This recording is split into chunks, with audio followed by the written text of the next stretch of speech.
Hey, thanks for joining. Here's Roberto once again with a series of conversations on the upcoming GFCC annual meeting. I'm really happy to have here today with me Chad Evans, who is an Executive Vice-President at the U.S. Council on Competitiveness.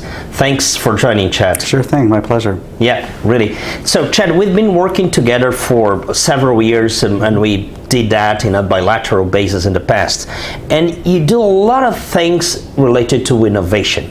You are the one who, in some way, really catalyzed most of the initiatives that the Council, the U.S. Council, has and had on innovation. And today, you are leading a new project on the frontiers of innovation. What is that about? Sure thing, Roberto.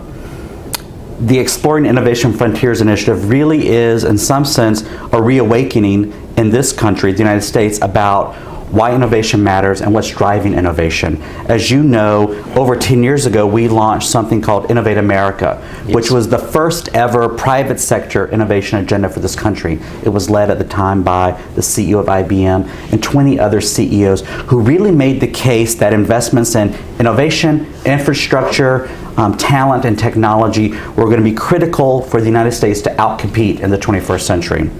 What we find interesting just a little over 10 years later is that the innovation imperative hasn't changed, but the drivers of innovation and some of the trends that we see as more critical today than they were 10 years ago are really emerging. And so our Exploring Innovation Frontiers is about that, taking a look again at innovation in a fresh way and really trying to make the case for why is innovation still relevant, but also to begin to explore and understand new innovation models and new drivers.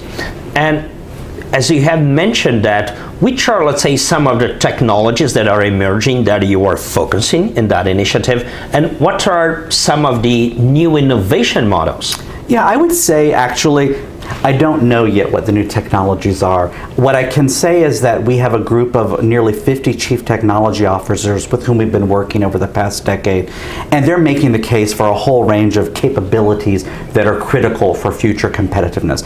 It might be advanced materials, it might be nanotechnology, it might be the increasing ubiquity of information and communications and telecommunications technologies. I think all of these are relevant. What we're trying to actually understand is the platform. What are the innovation models in which new technologies will be able to prosper, thrive, propagate in society? Sorry, what do you mean by innovation models? Sure. Could you give us some examples of that? Absolutely. One of the things that we've been seeing in the United States, and I think this is true for many other economies, so that's one of the reasons I'm really interested in the event in Saudi Arabia to continue to explore in a global way, is that in an age of resource constraint, coupled with sort of this sense of abundance on the innovation side, how do you manage that, how do you balance that? And what we're seeing happening in the United States are a couple of things. One, we're seeing the democratization of innovation.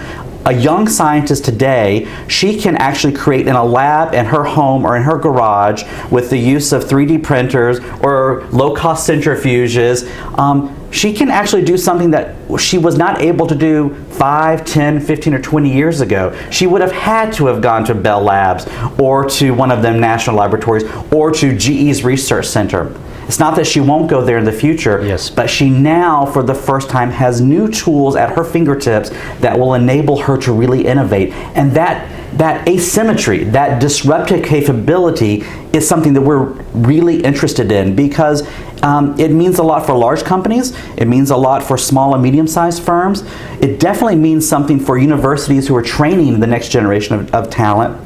And of course, it means something for a whole range of innovative institutions. So that's one thing, that democratization. That's connected to things like maker spaces Absolutely. And hubs and stuff like that. Absolutely.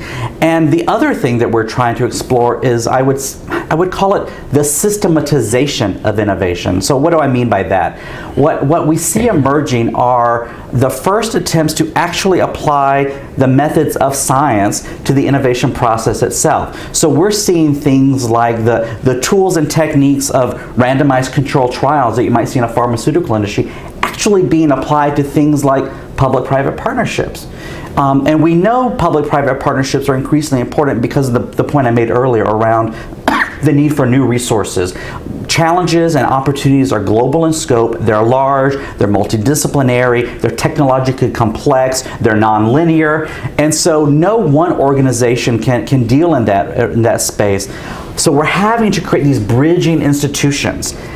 But to do that, you really have to also understand how to model those, how to manage them. And so this systematization of innovation is something else we're really curious about, and how will that play out over the next 3 to 4 to 10 years. And I think that's an area where there's an opportunity for a lot of global collaboration. Because as I mentioned, these challenges, whether it's climate change, cybersecurity, food, energy, and water, no one country or region is going to deal with that. You mentioned some applications or potential applications in areas that are really connected to the core topic of the conference, that is infrastructure in a broad sense, from sanitation, water, energy, housing, etc. So how do you see those things being connected, new innovation models, and let's say developments or applications in those infrastructure areas? Yeah, I got you, Roberto. I think, well, let me just take one. Let me look at energy, because that's a space where the U.S. Council has spent a lot of time over the past And then you have a lot of work, let's say Exactly. the Council and you personally. We have been leading a lot of work over the past 10 years to really understand the intersection of energy and manufacturing. So this really intriguing space where energy abundance is in some sense providing a new catalyst or impetus for a resurgence of manufacturing. That's a trend that many folks in the United States are looking at and addressing. Our interest is really on the innovation side. And what we're seeing is that the energy innovations that are going to really matter going forward are quite large in scope, but they're also distributed, they're not necessarily centralized. And so we're having to think differently about the way we fund energy innovation. Energy innovation is different from software innovation. It's not short term, it's not like an app. Yeah. So we have to find ways to create bridging institutions, that includes financing institutions, to ensure that we're actually able to support the innovation that we know is going to take longer than 30 days to develop. It could take 30 years. How are we prepared for that as a society, not only in the United States or individual states, but across North America, across the entire Western Hemisphere, across the world. So innovation models are going to have to radically change, and they are going to have to be flexible, because one size is not going to fit all. What works in Silicon Valley for WhatsApp or Angry Birds is not going to work for Solar City or the next generation of perhaps small nuclear plants. So Nuclear fusion, wherever. Exactly. So we really have to think and be, I would say, broad in our thinking around innovation models. There won't be one sort of silver bullet that's going to solve innovation for every industry, and that's just energy. You mentioned many other areas: water, sanitation, transport. They're all going to require, in some sense, their own special innovation model. But there are some key themes that we think do cut across. As I mentioned, this increasing democratization, this increasing systematization. Those are trends that we think are underpinning the So your point, if I read it correctly, is really that those new models, they will create opportunities, but also the demand for new policy frameworks Absolutely. and new institutional frameworks. Well, and I think that's why the GFCC and this summit is critical, because many of those policy frameworks will be global in scope. The challenges and the opportunities that we're talking about do not reside necessarily neatly within national boundaries. And so what are the types of institutions, regulations that we really need to be thinking about and putting into place, so that in fact at the end of the day we come to a place that's really the mission of the GFCC: greater productivity and greater prosperity for the members. And I think that's what's critical in addressing these new innovation models.